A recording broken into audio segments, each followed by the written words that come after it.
Halo semuanya, perkenalkan nama saya Grace Helda, biasa dipanggil Grace.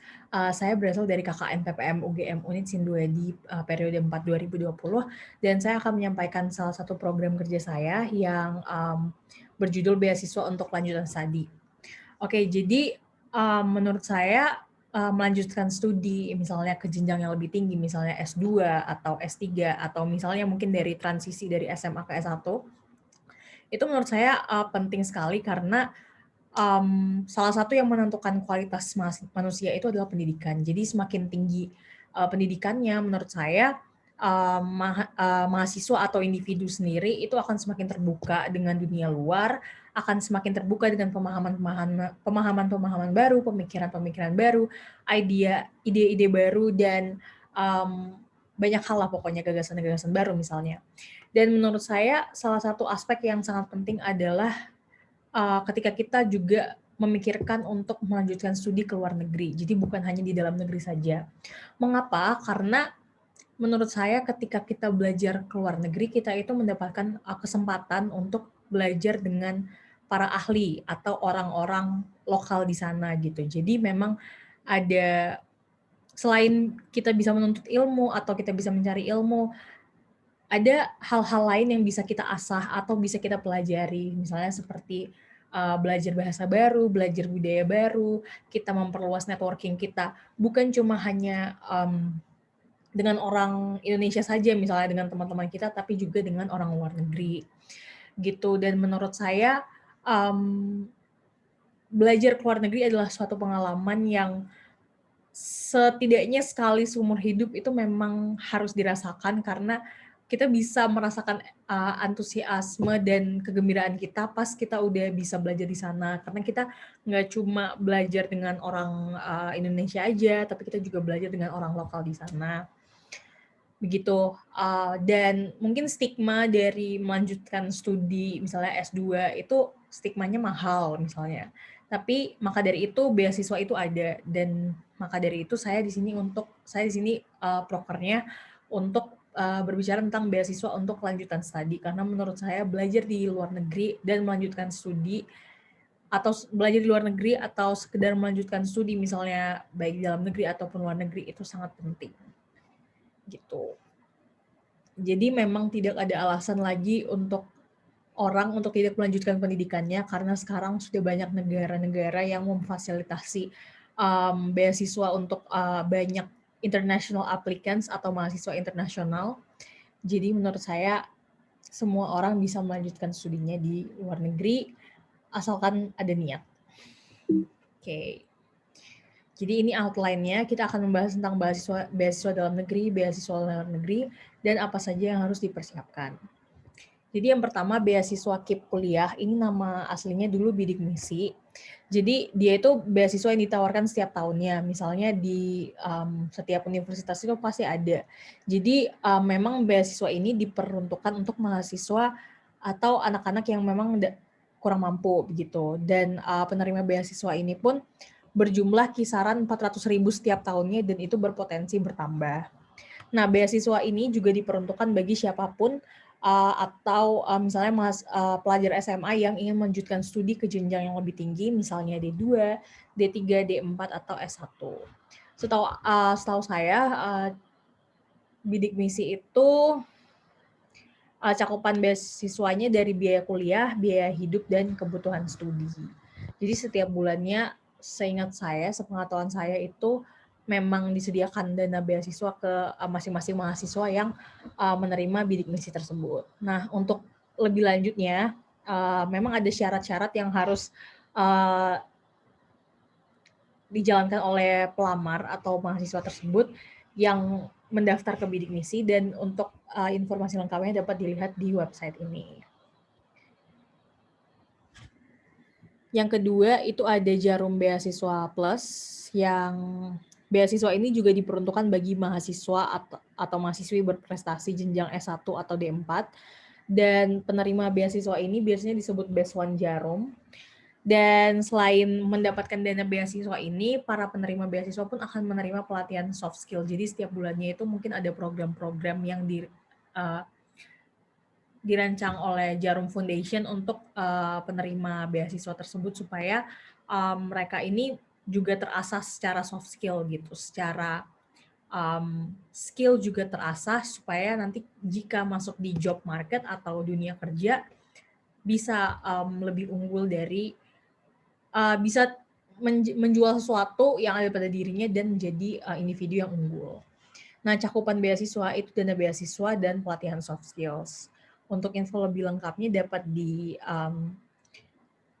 dibuka di website ini, dan setahu saya minimal untuk mendapatkan beasiswa ini adalah mahasiswa semester 4. Yang ketiga adalah Tanoto Foundation. Jadi beasiswa ini diperuntukkan bagi pelamar yang belajar di Universitas Mitra dari Tanoto Foundation. Jadi tidak semuanya bisa menerima Tanoto Foundation. Dan beasiswa ini meskipun dia terbatas kepada Universitas Mitra, dia mencakup berbagai disiplin ilmu. Nah, cakupan beasiswanya ini cukup besar, teman-teman bisa dilihat biaya kuliah penuh dari semester 2 sampai semester 8 dan juga pelatihan soft skills. Nah, untuk info lebih lengkapnya dapat dilihat di website ini karena memang banyak sekali hal-hal yang harus diperhatikan, misalnya dari syarat IPK atau prestasi dan lain-lain sebagainya. Nah, yang keempat ada BCA Finance. Jadi beasiswa ini diperuntukkan untuk pelamar baik dari perguruan tinggi swasta atau perguruan tinggi negeri di Indonesia, dan mahasiswa yang terpilih akan mendapatkan bantuan dana beasiswa per semester. Jadi cakupan beasiswanya itu dana per semester. Setahu aku, seingat aku itu besarannya 3 juta per semester, tapi untuk lebih lengkapnya bisa dilihat di website ini, karena memang ada hal-hal juga selain misalnya IPK dan lain IPK yang harus diperhatikan, misalnya prestasi atau mungkin latar belakang orang tua misalnya gitu. Jadi memang banyak yang harus diperhatikan dalam memilih beasiswa. Nah, kita masuk ke beasiswa luar negeri. Yang pertama itu ada Orange Tulip. Ini beasiswa untuk belajar di Belanda, dan beasiswa ini nilainya dari kisaran 30 sampai 100%. Jadi ketika kita masuk di website Orange Tulip, itu ada daftar list universitas yang bekerja sama dengan Orange Tulip, semacam organisasi Orange Tulip. Orange Tulip ini semacam organisasi, jadi dia bekerja sama dengan universitas di Belanda, tapi tidak semuanya, nanti ada listnya di websitenya. Dan kalau misalnya kita klik satu persatu, itu nanti muncul keterangan dia itu mencakup apa saja beasiswanya. Jadi ada yang misalnya di Universitas A, dia itu cuma mencakup biaya hidup. Ada juga yang di Universitas B, misalnya dia itu mencakup cuma pengurangan biaya kuliah, pengurangan tuition fee gitu. Jadi memang beasiswanya itu ada yang parsial, tapi ada juga yang full 100%. Nah, untuk informasi lebih lanjut dapat dilihat di website ini. Yang kedua, ini beasiswa Max. Jadi menurut aku ini beasiswanya generous banget. Gimana ya? Maksudnya bantuannya besar banget. Jadi beasiswa ini merupakan, setahu aku, kerjasama antara Jepang dan Indonesia. Jadi beasiswa ini tuh memberikan beasiswa mulai dari biaya kuliah, biaya hidup per bulan, dan tiket pulang pergi. Dan setahu aku juga tidak ada ikatan dinas dari beasiswa ini. Jadi mahasiswa itu bisa mendaftarkan dengan melampirkan syarat-syarat tertentu yang sudah tersedia di website ini, sehingga mahasiswa bisa tahu kira-kira apa saja yang harus dipersiapkan untuk mendaftar ke beasiswa ini. Gitu. Jadi beasiswa ini sebenarnya ada 2 jalur. Seingat aku yang pertama university to university, yaitu rekomendasi dari universitas atau langsung mendaftar di kedutaan besar Jepang di Indonesia. Begitu. Jadi buat kalian yang ingin melanjutkan S2 atau S3, menurut aku ini one of the scholarships to be considered, dan ini menurut aku perlu dipertimbangkan banget sih kalau kalian mau lanjut ke luar negeri gitu. Yang ketiga ini mungkin juga gak jauh beda dari Max, cuma bedanya ini dia di Inggris. Dan oke, ini untuk studi master ke Inggris. Kalau Max itu setahu aku ada S2, ada S3 juga. Dan cakupan beasiswanya itu biaya kuliah, biaya hidup, tiket pulang pergi, dan biaya untuk mengurus skripsi atau tesisnya di sana. Dan setahu aku tidak semua universitas bekerja sama dengan ini, tapi memang ada listnya juga. Jadi ketika kalian buka websitenya, itu ada tertera berbagai macam universitas yang memiliki beasiswa Chevening gitu. Dan untuk informasi lebih lengkapnya bisa dilihat di sini. Dan sebenarnya untuk ikut beasiswa ini kita pelamar itu minimal harus punya pengalaman kerja 2 tahun. 2 tahun itu equals atau ekuivalen ke 2.800 jam. Jadi harus dipertimbangkan lagi kalau misalnya mau melamar ke beasiswa ini, berarti kita harus kerja dulu, paling nggak 2 tahun. Yang keempat, dan ini informasi yang terakhir, ya. Jadi ini DAAD atau beasiswa ke Jerman. Jadi beasiswa ini tersedia dalam beasiswa full atau parsial, dan ini bentuk bagi mahasiswa yang ingin melanjutkan S2 atau S3 di Jerman, dan cakupan beasiswanya itu biaya kuliah hingga tunjangan hidup. Dan perlu di-note ya teman-teman, kebanyakan universitas di Jerman itu mewajibkan mahasiswa atau pelamar yang ingin kuliah di Jerman untuk sampai ke level B1 di bahasa Jerman gitu. Jadi memang itu salah satu hal yang perlu kita pertimbangkan juga kalau misalnya benar-benar emang pengen kuliah di Jerman atau melanjutkan studi di Jerman, berarti kita harus belajar bahasa Jerman juga, belajar bahasa mereka gitu. Untuk info lebih lengkapnya bisa dilihat di website ini. Dan oke, mungkin itu cuma sekilas atau general insight aja, tapi memang beasiswa itu nggak terbatas sama yang aku mention tadi. Ada juga beasiswa ke Prancis, ada beasiswa Eiffel, ada juga beasiswa ke Belanda atau negara-negara Eropa di bawah naungan Erasmus+. Pokoknya banyak sekali, itu tergantung teman-teman aja mau proaktif atau enggak untuk mencari informasi gitu. Dan mungkin kita bertanya-tanya dari awal, apa aja sih sebenarnya yang harus dipersiapkan gitu. Sebenarnya requirements dan persyaratan atau hal-hal semacam ini yang harus dipersiapkan itu tergantung negara dan universitas tujuan sebenarnya. Tapi secara umum yang harus kita persiapkan itu paling enggak kita udah tahu kita mau kemana, kampus, jurusan apa yang mau kita ambil, dan of course negaranya mau kemana. TOEFL atau IELTS, beberapa universitas itu atau beberapa scholarship foundations itu mewajibkan misalnya TOEFL-nya 550 minimal atau IELTS-nya minimal 6,5 atau 6 gitu. Jadi memang menurut aku English certificate is really important for you if you want to pursue your higher education gitu. Jadi memang TOEFL atau IELTS itu menurut aku salah satu bagian krusial gitu dari kita melanjutkan studi atau mendaftar beasiswa atau mendaftar kerja. Jadi paling enggak menurut aku sekali seumur hidup at least kita udah pernah ngejalanin yang namanya TOEFL atau IELTS biar kita tahu gambaran dari tes bahasa Inggris itu seperti apa sih gitu. Yang ketiga, motivation letter atau cover letter. Sebenarnya motivation letter ini berisi tentang mengapa sih kamu itu pengen studi ke negara tersebut, atau mengapa kamu ingin bekerja di suatu company, atau mengapa kamu ingin melanjutkan studi kamu ke jenjang yang berikutnya. Gitu. Jadi berisi motivation letter itu basically isinya motivasi mengapa kamu ingin studi di sana, dan kenapa kampus itu harus menerima kamu gitu, atau kenapa kamu adalah aset yang bagus untuk mereka kalau kamu keterima. Yang keempat, transkrip nilai.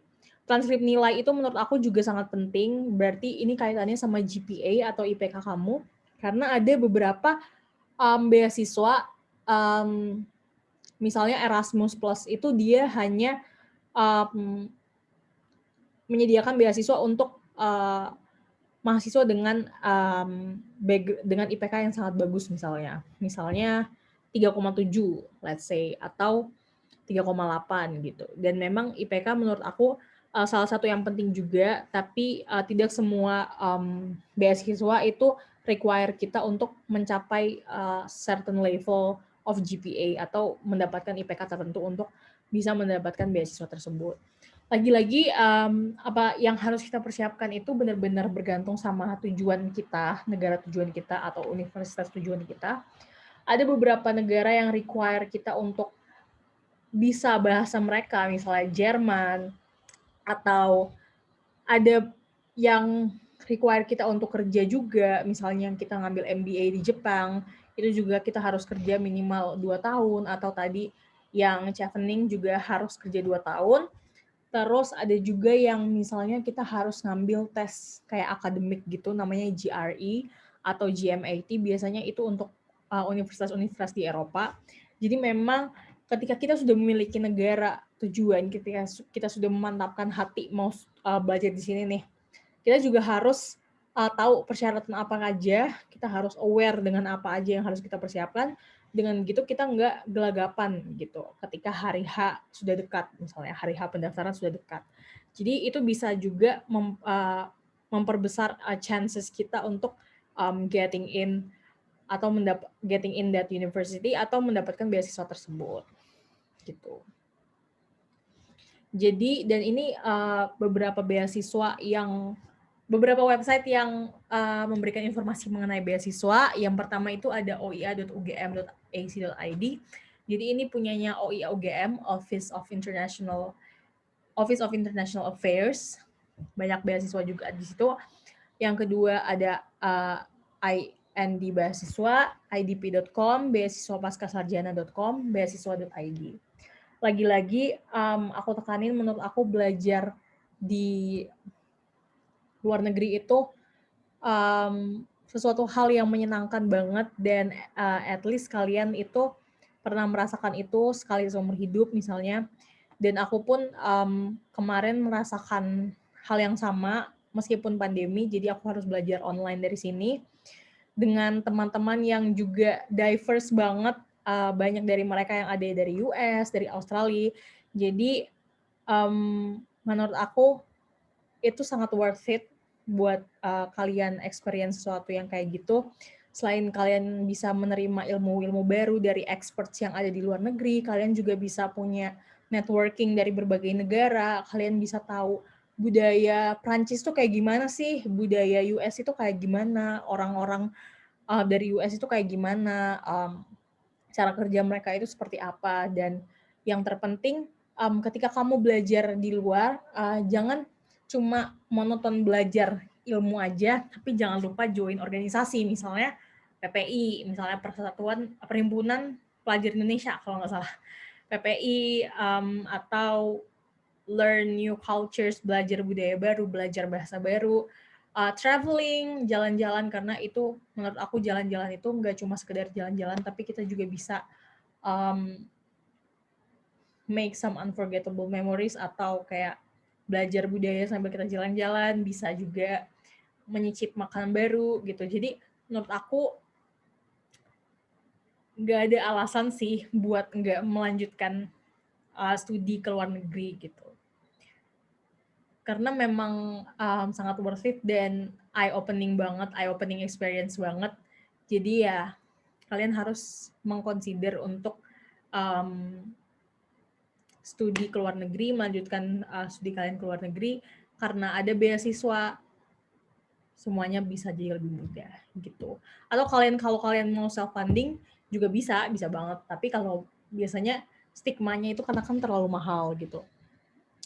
Jadi adanya beasiswa ini memang sangat mempermudah bagi orang banyak untuk melanjutkan studi mereka ke luar negeri.